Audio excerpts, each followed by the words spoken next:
if your choices are you don't get to play the game you want versus you get to play the game you want, but now you're poorer. Those are both negatives in my eyes. You have a collection. I know you can get cards. I have a collection. I have it. It took me years to build it to where it is now.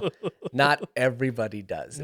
People are smarter with their money than I am, Kenny, and they don't spend all this money on cardboard.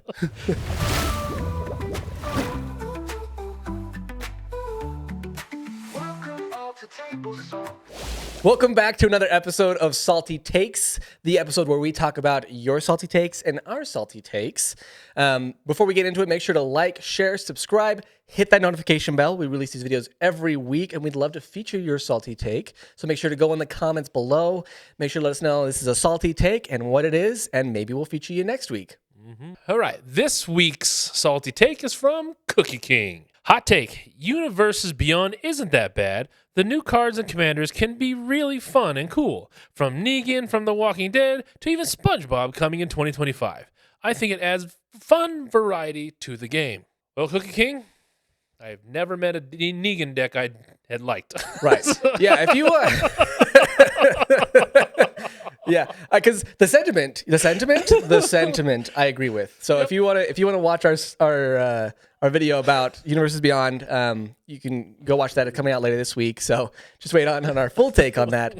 But yeah, what a weird example to bring Negan. So strange. You want to talk about fun? Why Negan? Yeah, that sucked the fun out of every time I played it. I've never had a good time with that. If you like Negan, that's great for you. We've had some experiences with Negan. Traumatizing experiences. But yeah, I just think that, let's pump the brakes a little bit on the hate train. Let's wait and see. Not for Negan. We can put that one definitely on the train. Again, the sentiment I like, the example not so much. But that does bring us to our salty take this week, which is not about Universes Beyond. It is actually a topic that you and I disagree on heavily. There's no doubt about it. We are on opposite sides of this fence. So if you've ever watched our salty takes before, usually we will have a discussion, Kenny and I, about something. Usually we'll end up on the same side of the fence. We'll have more things that we agree with and disagree with. This week is very different. We are on very much opposite sides of the fence here. So yeah, we are. There is no way. We've never been on the same side of the fence. We can't convince each other we're going to be on the same side. It's just, I think we're always going to be at odds. I think we're going to butt heads on this one every time this comes every up. time. But also, like, we're friends. We've known each other for a while. We might say some things that we might regret later. That's okay. But we'll get over it.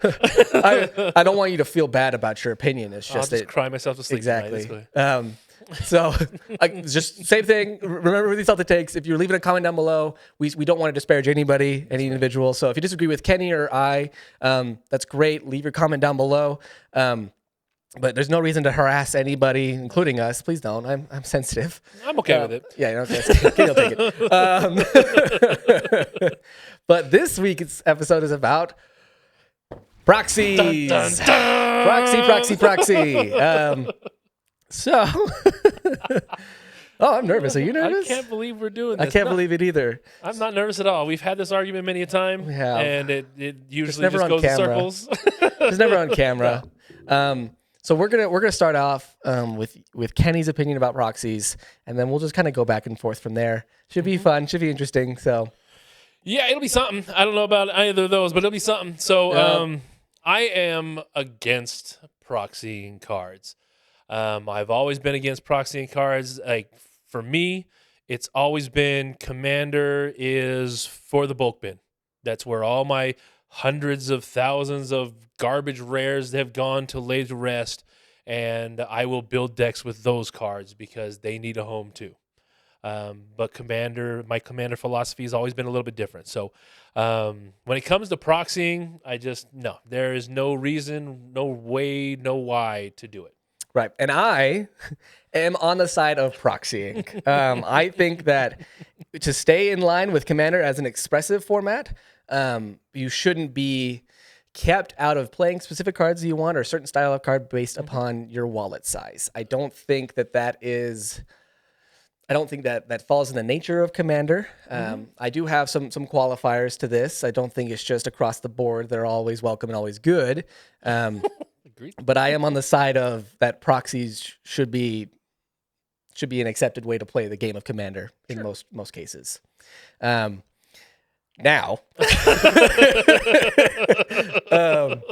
why specifically do you not like proxies? All right, so let's just go on down the list. Number one for not doing proxies, it stifles the creative process, right? Your deck building, for me and for a lot of people out there, building a deck the way you want it is probably the best process. It's the most fun thing that I do when I build a deck. I get bored with decks when I go off and play them because they're just annoying after a certain amount of time.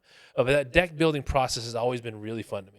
And I feel that if you're always using these deck building websites, you're always pulling from the same damn cards. And we've had this conversation about the homogenization of the format, right, where you're always going to be using the same thing because it's the optimal play to whatever it is. You're never going to go outside that box, and you're never going to use cards that are functionally similar or do something completely different that will make the whole deck perform in a completely different way that you never would have seen. Right, but I do see where you're coming from, and again with the homogenization of Commander, I get why that might be a hindrance, but not even that. So, but I can understand your sentiment. But at the same time, like being able to use proxies does not stop the people who want to use their bulk bin from using the bulk bin. I think that just as much as we shouldn't disallow people from using deck expression and using the bulk bin to play Commander, we should not tell people that they shouldn't be able to play optimized because they can't afford the optimized cards. It's not about money though at that point, because when it comes down to it, and I'm not saying that I'm rich. We've covered this conversation many times, but I can afford some cards. I have plenty of them. I have too many of them. I just prefer to use these cards that I have. Right. Because I have them. And my side is no one's stopping you. Yep. Just as long as you don't stop people from printing the cards that they want to play. If they do want, like, I don't have a problem if people want to make some expensive cards that they want to build their deck optimally. To be able to play in those kinds of pods. Sure. And if they can't, like, there shouldn't be like, hey, this is an $800 deck or above pod. Like, if you don't make as much money as I do, you can't play with us. Like that to me is not in the spirit of Commander, in the spirit of Magic even, to be able to disallow people from playing the kind of deck they want to play just because they can't afford to. And I think proxies open the way for that. I think they open the way for a linear play, like we're talking about, for a homogenized play. Like Gaia's Cradle's good, right? IKEA's Cradle is not bad. It's IKEA's Cradle? Yeah, I can't remember the name of the card. It's that one that's enchantment that flips over into a Gaia's Cradle, essentially. Growing Rights of Itlamok. Okay, there we go. IKEA's Cradle. IKEA's, you got to put it together at home. But is functionally, it's a couple more steps, but idealistically, it's almost the same card, right? And it costs pennies as opposed to hundreds of dollars. So it's not necessarily that money is the barrier, because you can use, instead of Badlands or any of the original duels, there are plenty of 2-color lands that you can use that come in untapped right now. You don't necessarily have to fork over the hundreds of dollars to get those lands. Well, when you can have something functionally similar already in your boxes. And I get that. It's just that it's hard because, especially in the secondary market, you're paying for consistency. You are paying for something that's either more reliable, cheaper, does something better. Like there's a reason why Gaia's Cradle is such an expensive card, because it just does the thing super well. It's just on a land. You don't have to work very hard for it. Agreed. Like that's you're paying for the speed and the ease of getting that much mana. And for those of you who are, they're like, oh no, it doesn't do anything unless you have creatures. Wouldn't you not have creatures in a green deck? Yeah, like, you agree, dude. You had creatures before you started. Like, just don't play it as your first land for a turn, and you're gonna be fine. But especially like in CEDH, which neither of us play. You have played it. We're not in the CEDH format. Exactly. You have to be able to keep up at the table in order to do stuff, and the CDH is really proxy friendly for that reason. And I think that overall, and this isn't even just power, right? Like you can, you're saying about deck expression, there might just be an expensive card that just helps you express yourself in your deck better that you maybe don't even want to purchase yet. You just want to try out. And I think that it's wonderful that you have the ability to proxy it and put it in your deck, regardless if you can afford it at the time, or even, I hate to be able to spend $80 on a card, realize it doesn't work well on my deck, and I have to take it out. Like, that doesn't feel good as well. I'll never spend $80 on a card. I never have. I never will. Just because I don't really need it that bad. I have plenty of expensive cards I can trade them out for, or do anything like that. But like, there's no need for me personally, because I don't have to have that optimal card. Right. I don't play that game, right? And so, I mean, if you're testing a deck, I can kind of see the argument for that, because, yeah, right, you don't want to. It does feel bad when you spend that money and then it just turns out to be an absolute turd. Right. And that's never a good thing. Especially if you just wasted $80. They're like, damn, that didn't perform like it was supposed to. Well, I mean, there's plenty of websites out there, like Moxfields and Archidex. They will allow you to do test hands and see how things work. There's plenty of people out there, including content creators that are doing deck techs and show you exactly how things work. There's so much information out there as far as the playtesting thing that there should be no reason or justification for you to have a fake card. Even if it's in your mind, hey, I got this card. It's similarly functional. If I can pretend in my mind or catalog it and mark it somehow in gameplay that this is how it would have performed, then we probably make the investment. Yeah, well, I just also think just in the world of power creep and obviously every deck is going to function different depending on what your opponent's playing. You just goldfishing online isn't gonna help you accomplish exactly what you want to. That proxies can help, like actually taking it to the game store and using it in the way that your deck wants to do while it's being interacted with, while people are responding to things that maybe you're playing. If it's fast enough, that's a big thing with power creep. It's usually the Commander games don't last as long as they used to, even just like 5 years ago. Like, they're a lot faster, which good or bad, however you want to play it. That's just how it is. Yeah, I know you're. We can go back to Battlecruiser Magic. That'd be great. Battlecruiser, baby. We don't need a proxy to Battlecruiser. But I don't think, and that's great that you have access to stuff and you have that access to your bulk and being able to trade in cards for things that you need. But some people don't have access to that, or they've maybe even they're new and they don't even know how, like, these many tools that are available to them, and they just want to learn how to build a deck. And so printing it out and piecing it in and going to a pod and say like, hey, I just proxied this deck. Here's what it's going to do. I just want to test some things out. Like, I think that is worthwhile and good, and we should encourage people to do that. No, there's no way. Like again, that leads to the homogenization of decks. But there's nothing about what I just said that was homogenization. They can have the most creative deck as possible. It could be like like $150 deck, but they just don't want to spend that right now. They can test it. Exactly. So they're testing the same exact cards they are already going to test anyway, buying the same vanilla cards over and over and over. There was nothing about what I said that was you just said vanilla. This is what proxying test cards from a website does. No, they can. I don't care if they proxy the One Ring or a Cultivate, as long as they're coming in with that wanting to test it out. And I shouldn't even be using this argument, because I think that testing is only a portion of proxies, and I don't care even if you use them beyond testing. So maybe this is not a hill I want to die on, but being able to have access to any card, optimized or not, without having to spend an exorbitant amount of money to get them all together, is a worthwhile venture. I think people should be allowed to do that.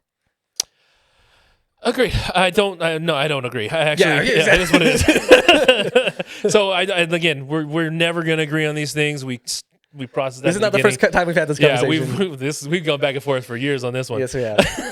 And so we're never going to agree on it. So let's just move on. I mean, obviously, creativity is something for me. And that's just I don't build normal decks. That's true. Freaking weird. And you experienced it on our gameplay video. You should check that out. Yeah, that was fun. So my second thing about it is, and this is not to talk bad on anybody, I'm just saying in general, it will make you a worse Magic player by playing the same cards that everybody else is playing. Because when you build a deck with suboptimal cards, there's a lot more. You have to know how rules work, know how layering works, know where time stamping works, know how to properly sequence the plays of your cards and interactions with everybody else, and doing those types of things and finding your line to victory in the most difficult spots, because you don't have the way to buy your way out of it. And so it kind of makes your deck building process a lot better, but it also makes your gameplay, you have to think about a lot more, understanding the rules, regulations, and how things work together. You know what, Kenny? I agree. Hold on. I agree. Everything you just said, I agree, except for the part that proxying is causing that problem, that the homogenization. I disagree with that, but everything else you just said, I think it does. When you are limited, you obviously, when you have more boundaries and things that you have to work with, you obviously, there's more creativity involved. Exactly. I agree with that sentiment. However, not everyone should have to do that play style if they don't want to. And that's where proxies come in. Agreed. Not everybody should, but at the end of the day, it makes you a better player if you understand how synergies and terrible cards work with each other. Look at the Pauper format. The Pauper format it's all commons and uncommons, and that thing is combo heavy. Not a lot of proxies in Pauper. No. Because you don't need it. No. Right? I mean, but also you could just proxy them. But why would you proxy a 3-cent card? You spent more on the ink. I think it's the most economically viable solution, but you could, And in that case, like, you don't really need to do any of the going through the effort of the proxy. Just buy the cards, you'll be fine. And that's, I mean, I get what you're saying. Like, it's okay to print them, but there is that sense of Magic 30 that pops into my head. Like, the whole world was up in arms about Magic 30 printing proxy cards. Well, I think the whole community was. I agree. I think it was that they had packs of non-legal cards for $1,000. I think that's probably why people were upset, not the proxy thing. I think it was the not legal thing coming from Wizards. Well, I mean, at the same time, what is a proxy? It's not a legal version of a card. Even that, though, it's funny you bring that up because proxies don't usually cost $1,000, Kenny. So I'm well you aware. don't actually have to pay that to usually get proxies. The fact that people are like, yeah, these are not legal, but gives $1,000 anyway. Like, okay, yeah, we can get upset about that. We both know that was a cash grab. We both know it was. Everybody knows that. That's why I didn't do very hot. And so, if a proxy is not a legal card, why are we using non-legal cards in the format? That's just, I can't use a fake card in Standard. I can't use a fake card in any other format. Even in CEDH, like, I know that they're okay with it, which doesn't make any sense to me, because in a tournament format, you shouldn't be using fake stuff. Well, I don't know if they're legal in tournaments, but again, I don't know. Yeah. So that might be a good discussion to have with a CDH player. But hey, we should do that. They should do that. It'd be great. Yeah, well, so this is the part where I said that I have some caveats. So I agree when it's a sanctioned thing, like sanctioned tournaments, we should come in with the expectation that you need to buy the cards. Like, it's just, we need to support LGSs, we need to support Wizards and who's making these things. I think that is the qualifier, that we need to have real cards that you purchased, just because the health of the format matters. Agreed. We need to have money going through the system. And I think if that's a qualifier that has to take place, then that is great. I'm talking specifically about the unsanctioned parts of Magic, especially like at your kitchen table. Yeah. Like, I think proxies are great. If you come into a game store, you should let people know that you're using proxies. I think that is just a socially correct thing to do in the format, especially because a lot of people have spent hundreds of dollars on these cards. It's, people want to make sure, and the only issue really is that it boils down to is you're keeping up to the power level of the table. And I use power level in quotations. It's not an actual power level. Okay, whatever. But you shouldn't come in with a CDH proxy deck expecting to play with casuals, because we spent $5 to print this whole thing, and someone spent $45 in their pre-con and they get absolutely stomped. Like, just read the room. But that takes it away. You're never going to be able to read the room properly because if you have one deck and you proxy the hell out of it, you came in with the intention of using that one deck. Agreed, but you can also in its optimal form. So because I am proxy positive. Sounds like a disease. Yeah. Sounds like you need a cream for that, dude. Like I've come from a play group that has built very optimized decks, and I could not afford to optimize a deck. So as a group, we kind of just proxied here and there, kind of fill in the gaps where we could, to make sure that we could play that optimized level, and that no harm, no foul. We all knew what was going on. We knew where to play those when. We got really good at estimating power of certain decks. Obviously not perfect, but we came with that expectation that, okay, if I'm proxying to optimize, then I'm building an optimized deck, and I should only play it with other optimized. Like your goal with proxy shouldn't just be to outpower everybody, because then that just goes against what Commander's for anyway, in my opinion. So like again, there's caveats, but I don't think we should just say no, proxies are not allowed ever. Because you don't leave room for nuance at all with that take. So and we're never gonna we're never gonna figure this out. This is not a new argument. And so like there are thousands of other similarly good cards ish in quotations that can be going into that slot. Like Mana Drain is okay-ish it's kind of like a counterspell. It is a lot better. It is the objectively better counterspell. And it's a lot more available. And so if you're complaining that it's functionally similar. It doesn't give you but objectively better. But it gives you objectively better 100%. But it's functionally similar. You can easily slot that into a deck and just say, we're good. Agreed. There are a lot of cards that do a lot of the same thing. There's a reason why these cards are expensive, and it's not because they suck. Is because they're really good, right? But there's no need for you to walk into a game pod and have a Mana Drain from the HP set that you could have just easily put a Counterspell or Test of Talents or one of the hundreds of other garbage 2-mana counterspells that have been printed. Okay, well then, so I have a question for you then. Yes, I'm gonna try and step into the shoes of Keddy. Ooh, shoot. Are you concerned with the popularity of proxies? Like, if the more and more people proxy who are comfortable with proxying, the less people will use the less optimized cards overall, and so we're just going to lose that aspect of Commander in general? Or what's your thought on that? So it's always been the same. Like, it's twofold, right? I do feel that deck building is fun. I've always found that to be amazing. Right. And so like I don't need highly optimized cards. I like the laughs. I like the funny, especially when I do stupid things with cards that nobody's ever seen before or nobody's ever heard before. I think that's great. And I have to explain what it does and how it works with everything. I think that's great. From the LGS standpoint, buy those cards. Like if they have it available for sale, buy it from them. That's the only two things that I ever think about when it comes to proxying. I don't care. In every other test of anything, competition, so on and so forth, there's always like a bar you have to measure to. Like you can't, if I go golfing, I have to have my own golf clubs. I can't borrow somebody else's golf clubs. If I go to the highest levels of the UFC, that's never going to happen.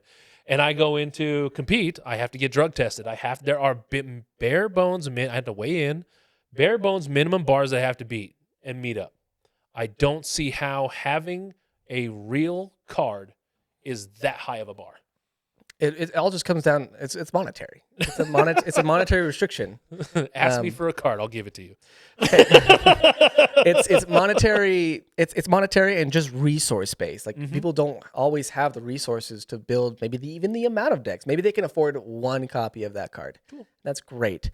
Usually, that's people's qualifiers for proxies. It's like, oh, I have one in this deck, and maybe that works for some people. Maybe like. I don't necessarily understand the argument that you need at least one, other than just we want to make sure that there's actual money flowing through the system. Because at the end of the day, like I don't care if you have one, as long as you're not blowing out the table with power. Like I don't care. But it's just the bar that you mentioned is there's to compete at this level of my pod wants to do, I have to be making a certain amount of money, or is he spending this much money? But like, maybe it's not the best for my situation to be spending $500, $600 on a deck to play. And instead of not being able to play with this pod or even in this game store, I think it is very, very good and very honorable to print those cards that you want to play with and be able to exist at that power level without going broke. I think that's good. And that's fine. And so that actually leads us into my third reason why we're going to do this. It sucks for the people that don't have the resources, that don't care to proxy, or have the similar views, just use a similar function card, and have them step into that format with people that are using proxies that are going to absolutely blow them out of the table. I agree. Okay. And so, like, if you can't just corner case the use of a proxy for a certain individual or a certain group, because you're always going to it's a casual format, it's a multiplayer format. You're going to have new people, you're going to have all these other things that are going to be involved, and having them experience getting their ass handed to them because of a fake card is never really a cool thing. And then for somebody to say, "Oh, I don't have the money, but I got a one ring." Okay, but like, and I get that, but that also just to me is doesn't have anything to do with proxies. Like getting your ass handed to you by a rich person versus a poor person, you still got your ass handed to you. Like it all comes down to are you balancing your power level, again, huge quotation marks, according to the table, the pod. Agreed. If you're not, then that is just, have a better rule zero conversation. And I know it's easier said than done, but just that's not a failure of proxy usage. It's a failure of gauging the kind of game people want to have. So it's a non sequitur for me. But yeah, it's never. I always feel bad for the people that are with me because I'm cool with losing. I've been more than happy to lose.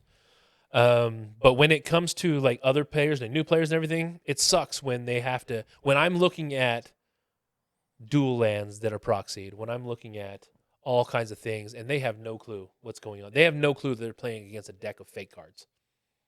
But again, and so like if they don't, especially if they don't know, if they're getting their ass handed to them by a rich person or poor person, they're still getting their ass handed to them. At the end of the day, it has nothing to do with the proxies. Yes, you take away the proxies, and now the game is a lot fairer because realistically, how many people are sitting on a Gaia's Cradle? Not a lot. Not a lot. Right. You might get 1 out of 50. And realistically, how many people are sitting on all these, and name XYZ card, it doesn't matter, that cost hundreds of dollars? It's fine. Like really, there is no real need for you to proxy.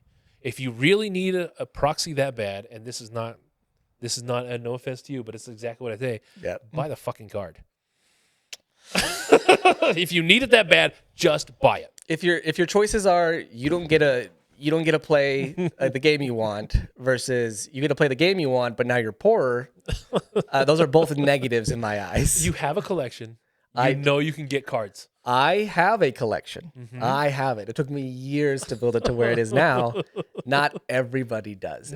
People are smarter with their money than I am, Kenny, and they don't spend all this money on cardboard.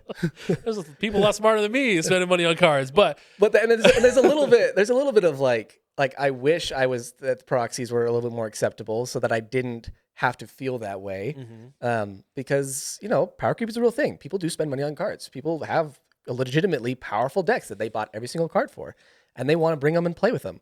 But if they come into a game store and no one else can compete with them, they're just going to end up pub stopping unless we allow people, if they want to play optimized games, print optimized cards to save themselves a little bit of money. Obviously, don't proxy every deck. We still want some money flowing in. Like, please participate in the economy of the game if you're using it. Like, I think there's a line there, but I don't want to bar people just because they're not as fortunate as maybe you or I are. You or me. You or I. Yeah, sounds I great. am. I'm not an English professor. They're not as fortunate. I want them to be able to engage with a game that they love. So, that's where I stand. I'll leave it at that. That's it. Well, I'm done. That's all my. All right, cool. I have, dude. Oh yeah, support your local game stores. Support your local game stores. At the end of the day, we need a place to play. We need people to be putting these cards in the first place. So engaging the economy is an important part, but not everyone could do it at the same level. So, Exactly.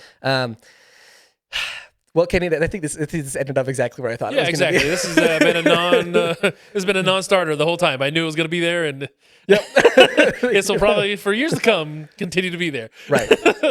Yeah. So I don't think we made any headway with each other. But let us know if we made any headway with you. Yeah. If we're against proxies. So make sure to leave that in the comments down below, and don't forget to like, share, subscribe, hit the notification bell, and then leave your salty takes. Like, just let us know. Hey, this is a salty take, and then let us have it. We want to be nice. We want to be kind. We don't want to disparage individual players or just a player base in general, but we love reading them. So they're awesome.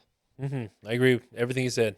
Yep, everything I said. Everything you said, except for the proxy part. Except for the proxy part. That's what you can say. All right, guys. Well, thank you again so much for joining us, and until next time, don't be salty.